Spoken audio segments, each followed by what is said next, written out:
Video اچھی لگے تو چینل کو لازمی سبسکرائب کریں، لائک کریں۔ ایک گاؤں میں ایک بزرگ موچی رہتا تھا جس کی داڑھی سفید ہو چکی تھی اور موچی کی ایک نہایت حسین و جمیل بیٹی تھی۔ ایک دن موچی اور بیٹی کسی گاؤں سے واپس آ رہے تھے کہ راستے میں ڈاکوؤں کا گروہ چھپ کر تاک میں بیٹھا تھا۔ جب ڈاکو حسین و جمیل لڑکی کو دیکھا تو اسے اٹھا کر جنگل کی طرف لے گئے۔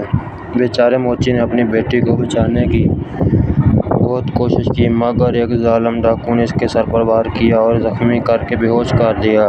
سارے ڈاکوؤں نے مل کر بیچاری لڑکی کے ساتھ زبردستی کی اور زیادتی کر ڈالی۔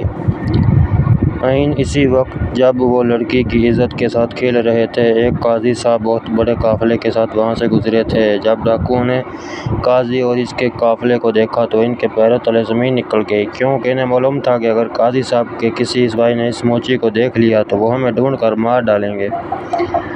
کیونکہ قاضی صاحب کا قافلہ اور سپاہی بہت بڑی تعداد میں تھے۔ جب لڑکی نے قافلے والوں کی آواز سنی تو اس نے زور زور سے چلانا شروع کر دیا تاکہ قافلے والے اس کی مدد کر سکیں۔ جب قاضی نے لڑکی کی چیخوں کی آواز سنی تو اپنے سپاہیوں کو جنگل کی طرف بھیجا کہ مجھے کسی لڑکی کی آواز آئی ہے۔